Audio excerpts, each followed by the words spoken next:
There's a passenger jet rolling off an assembly line in Shanghai right now that costs tens of millions of dollars, less than the plane Boeing builds for the exact same route. And in many cases, it reaches the airline that ordered it years before Boeing can even confirm a delivery date. For decades, if you wanted to buy a modern narrow-body airliner, you had exactly two choices on Earth, Boeing or Airbus. That was the entire market. 2. Companies, one duopoly, controlling well over 90% of every single aisle jet flying passengers around the planet. Airlines had no real leverage, no real alternative, and no real way to negotiate their way out of that arrangement. Then China decided it was done waiting for permission to compete, and it built its own jet from scratch, from the ground up, with its own engineers, its own factories, and its own government standing directly behind it. That jet is called the C919, and the story of how it went from a nearly impossible idea to a plane now flying real passengers on real routes, undercutting Boeing on price and beating it badly on delivery time, is one of the most consequential industrial stories happening anywhere in the world today. So let's actually break down what is happening here, because the numbers involved are not small, and the implications reach far beyond just one airplane. Start with the price tag, because that is where this story usually grabs people first. Boeing's workhorse narrow-body jet, the 737 MAX family, carries a list price that runs anywhere from around $99 million. For the smallest variant, up to roughly $100, $21 million for the larger MAX 8 and MAX 9 versions, the models most airlines actually want. COMAC's C919, the Chinese-built competitor, has been quoted by industry analysts and aviation researchers at somewhere between $90 million and just over $100 million, depending on the specific deal and the customer. Do the simple math on the higher end of that MAX, pricing against the lower end of the C919 pricing, and you're looking at a gap that stretches into the $20, $30, even $40 million range per aircraft. Now stretch that gap across an order of 50 jets or 100 jets, which is exactly the scale Chinese carriers have been ordering at, and you're talking about savings that run into the billions of dollars for a single airline's fleet renewal plan. That is not pocket change. That is the kind of number that reshapes a company's entire balance sheet, changes how many routes an airline can afford to fly, and determines whether a budget carrier can even survive in a competitive market. To really understand why that price gap matters so much, you have to understand how brutal the economics of running an airline actually are. Airlines are not tech companies with soft, cushy profit margins. Most major carriers operate on net margins in the low single digits, sometimes even less than that in a rough year. Fuel costs alone can eat up close to a third of an airline's total operating budget. And the price of the aircraft itself, financed over years through loans or leasing arrangements, is one of the single largest fixed costs a carrier will ever take on. When you're buying dozens or hundreds of jets at once, a difference of 20 or 30 million dollars per aircraft isn't a rounding error. It's the difference between an airline expanding into new cities or staying grounded, between hiring more pilots and cabin crew or freezing headcount, between offering competitive ticket prices or bleeding customers to a rival carrier that priced its fleet more wisely 5 years earlier. That is exactly why Chinese carriers, and increasingly airlines across Southeast Asia, have been paying such close attention to what COMAC is offering. Now, list prices in aviation are famously a bit of theater. Nobody, not Boeing, not Airbus, not COMAC, actually expects a buyer to pay the sticker price. Airlines routinely negotiate discounts of 20, 30, even 50% off the listed number, especially on large bulk orders. So when people say the C919 is dramatically cheaper than a 737 MAX, the honest answer is that the real, final, negotiated price is often kept confidential, wrapped up in non-disclosure agreements between the manufacturer and the airline. But here is the part that matters, even with that caveat. Every independent analysis, every industry report, every aviation research group that has actually looked at the publicly available pricing data agrees on the same basic conclusion. Even accounting for standard industry discounting, the C919 consistently comes in as the more affordable option compared to a similarly sized Boeing or Airbus jet. And for an airline industry that survives on razor-thin margins, where a few $1,000,000 per aircraft can be the difference between a profitable route and a canceled one, that price gap is not a minor detail. It is the entire pitch. Now, let's talk about delivery time, because honestly, this might be the more dramatic part of the whole story. If you are an airline executive today and you walk into Boeing's headquarters wanting to place an order for new 737 MAX jets, you're not getting those planes next month. You're not getting them next year. Boeing's order backlog has stretched out to a genuinely staggering size, with close to 5,000 aircraft sitting on the books waiting to be built and delivered. Industry analysts tracking Boeing's production pace have calculated that backlog now represents somewhere in the neighborhood of a full decade's worth of manufacturing output. 10 years. If you place an order today, depending on where you land in that queue, you could be waiting the better part of a decade just to take possession of the aircraft you already paid a deposit on. And that is assuming nothing else goes wrong, which, given Boeing's recent history, is not something anyone in the industry takes for granted anymore. To put that 10-year backlog number in human terms, imagine walking into a car dealership, placing an order for a new vehicle, and being told, quite honestly, that you might not actually drive it off the lot until sometime in the mid-2030s. That is roughly the situation major airlines are facing with Boeing right now if they place a fresh order today and land near the back of that queue.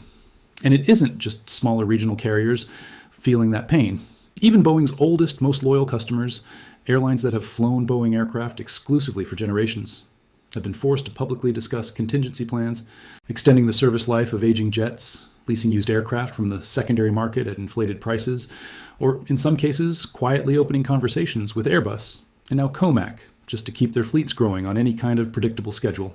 Because Boeing has spent the last several years dealing with one production crisis after another. The 737 MAX program was grounded worldwide for the better part of 2 years following 2 catastrophic crashes, an event that devastated public trust and forced Boeing to rebuild its certification process from the ground up under intense regulatory scrutiny. Even after returning to service, quality control problems kept surfacing, including a mid-flight incident involving a door panel that blew out of a MAX jet in early 2024, which triggered yet another round of production slowdowns and inspections. 2 additional variants of the MAX family, the smaller MAX 7 and the larger MAX 10, spent years stuck in certification limbo, originally expected to enter service years earlier than they actually did, with deliveries slipping again and again as regulators demanded more testing and more documentation following the earlier crisis. Southwest Airlines, the launch customer for the MAX 7, ended up waiting well over a decade from the time it originally ordered the jet to the point where certification finally cleared. Airlines like Southwest had entire fleet renewal strategies built around aircraft that simply weren't showing up on schedule, forcing them to extend the life of older, less efficient jets far longer than originally planned, burning more fuel, spending more on maintenance, and losing the operating efficiency they had budgeted for years in advance. Meanwhile, over in Shanghai, COMAC has been running a very different playbook. Because the Chinese government treats the C919 program as a matter of national strategic importance, not just a commercial product line, the entire apparatus of the state has been mobilized to make sure this jet gets built, certified domestically, and delivered on a timeline that Western manufacturers can only dream about matching right now. Chinese state-owned carriers, China Eastern, Air China, China Southern, have signed enormous orders, some running into the hundreds of aircraft, and COMAC has structured its production and delivery schedules to actually hit those targets. China Eastern took delivery of the very first commercial C919 in 2023, and had the jet flying paying passengers on domestic routes almost immediately afterward. Air China's order for 100 C919 jets, a deal, valued at well over $10 billion at list prices, is structured to deliver aircraft in a steady stream running from 2024 all the way through 2031, a clear, defined, government-backed schedule that airlines can actually plan a fleet strategy around, instead of guessing when a jet might finally show up. It's worth pausing on just how unusual that kind of long-range government-anchored delivery schedule actually is in this industry. Historically, aircraft manufacturers negotiate delivery slots based on production capacity, supply chain availability, and a constant balancing act between dozens of competing customers, all wanting their jets sooner rather than later. Slippage is common even in the best of times, a strike at a part supplier, a shortage of a specific component, a regulatory audit that takes longer than expected. Any of these can push deliveries back by months. What COMAC has been able to do differently is align its entire domestic customer base, the big 3 state-owned Chinese carriers, with a production and delivery plan that the government itself has a direct stake in protecting.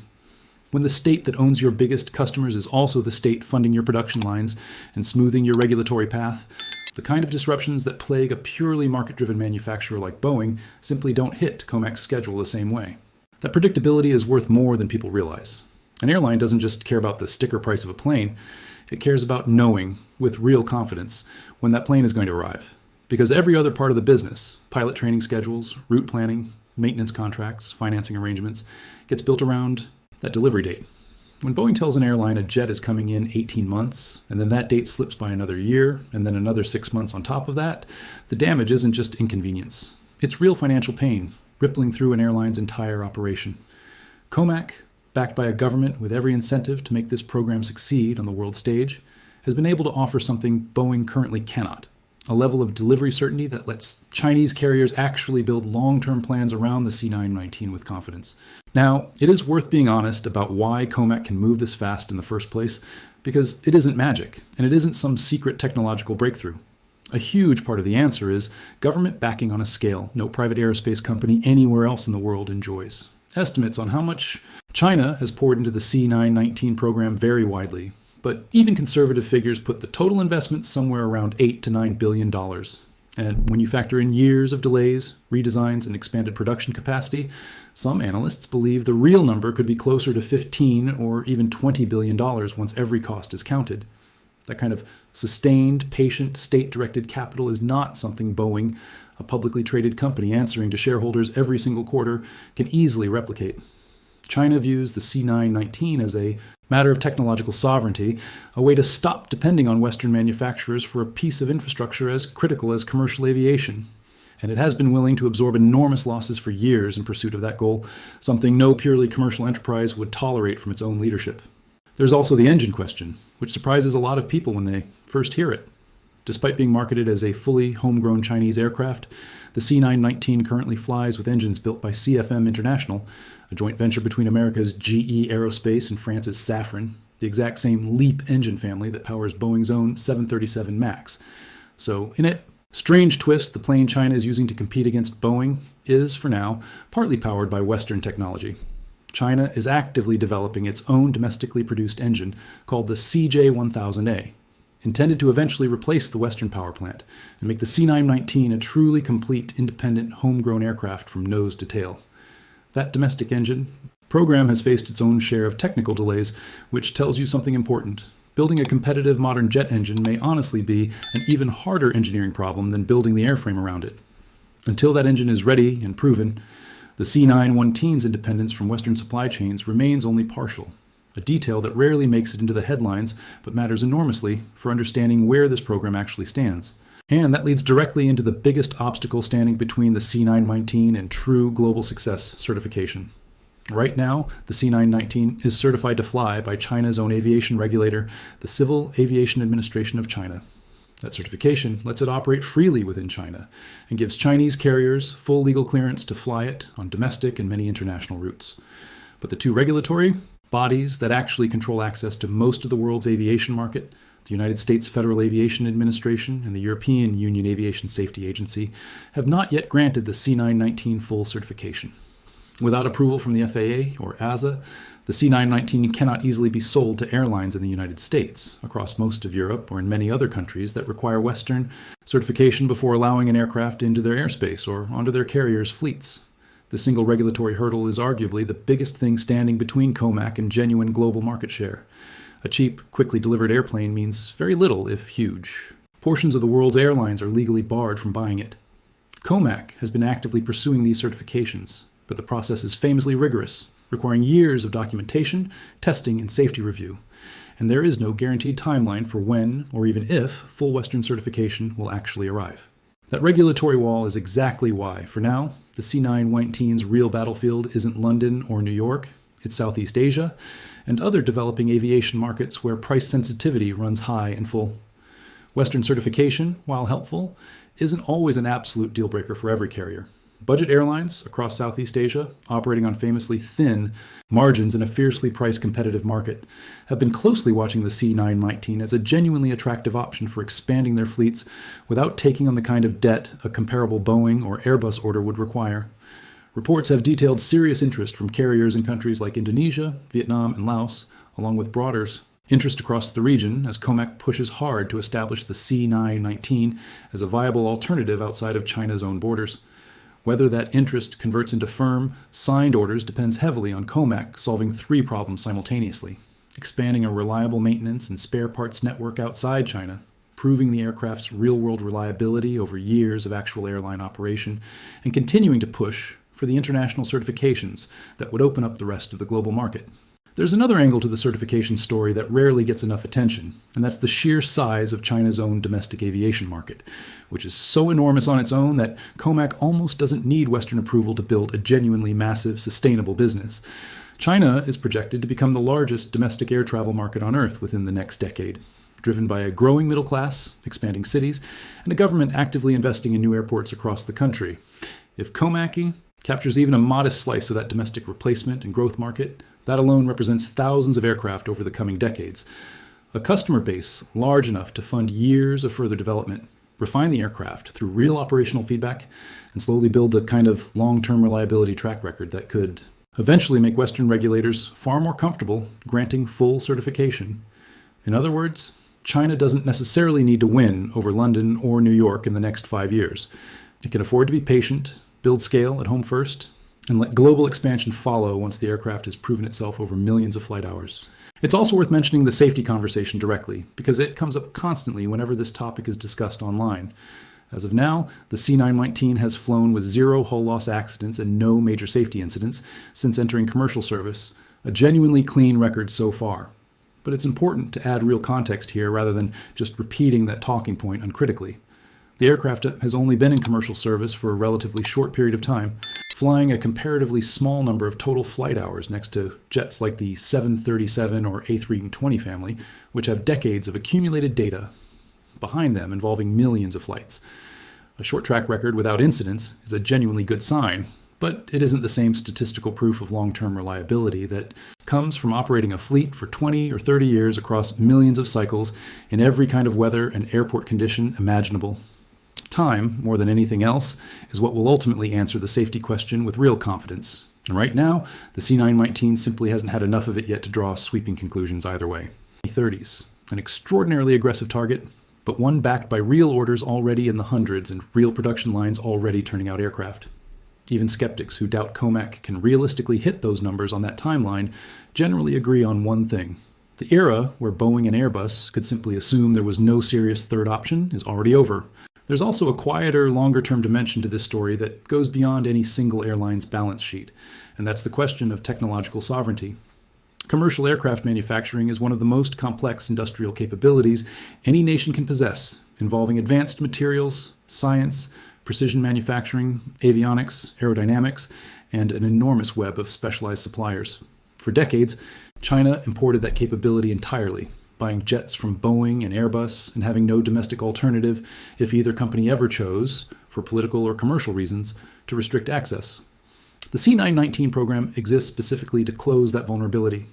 Even if the aircraft never captures a huge share of the global market outside China, simply having a functioning, mass-producible domestic alternative gives China leverage it never had before, both in trade negotiations and in ensuring its own airlines are never entirely dependent on foreign manufacturers for something as essential as commercial aircraft. That strategic motivation is a big part of why Beijing has been willing to absorb years of losses and delays that would have killed a purely profit-driven company a long time ago. For Boeing specifically, the timing of all this could not be worse.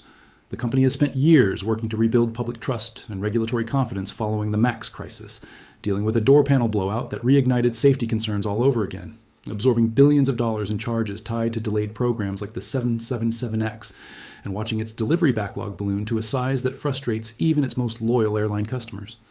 Every month that a Boeing customer spends waiting past a promised delivery date is a month that customer spends looking more seriously at alternatives, and for airlines operating in China or price-sensitive markets across Asia, that alternative increasingly has a name, and it isn't Airbus, it's COMAC. None of this means Boeing is suddenly in danger of collapsing, or that the C919 is about to replace the 737 MAX on runways worldwide. Boeing still commands an enormous, well-established global customer base, a mature and proven supply chain refined over more than 50 years, and certifications that let its aircraft fly virtually anywhere on Earth without restriction. That is an enormous, durable advantage that COMAC cannot replicate overnight, no matter how much government funding gets thrown behind the effort. But the ground is shifting slowly and steadily in a way that industry insiders are watching extremely closely. A cheaper aircraft, delivered faster, backed by a government determined to make it succeed regardless of near-term cost, is now flying real passengers on real routes. And it is no longer a hypothetical competitor discussed in industry conferences. It's an operating airplane, racking up flight hours, and it is exactly the kind of disruption that a decades-old duopoly was never built to comfortably absorb. So where does this actually go from here? The next few years will likely be decided by three things playing out simultaneously. Whether COMAC can secure Western certification and crack open markets beyond China and price-sensitive developing regions, whether the aircraft's safety and reliability record holds up as it accumulates far more flight hours across a growing fleet, and whether Boeing can finally stabilize its own production and certification problems enough to close that delivery time gap that has been handing COMAC such a significant advantage. If COMAC gets those first two answers right, the C919 stops being a fascinating regional story and starts becoming a genuine long-term threat to the global duopoly that has controlled commercial aviation for generations. If Boeing manages to fix its own internal production and certification chaos, that price and delivery gap could shrink considerably faster than people currently expect. Either way, the age of assuming there were only ever two real choices in commercial aviation is already behind us. And the next decade of this industry is going to be shaped, in no small part, by how this one specific competition between an American aerospace giant and a rising Chinese challenger plays out in the years just ahead.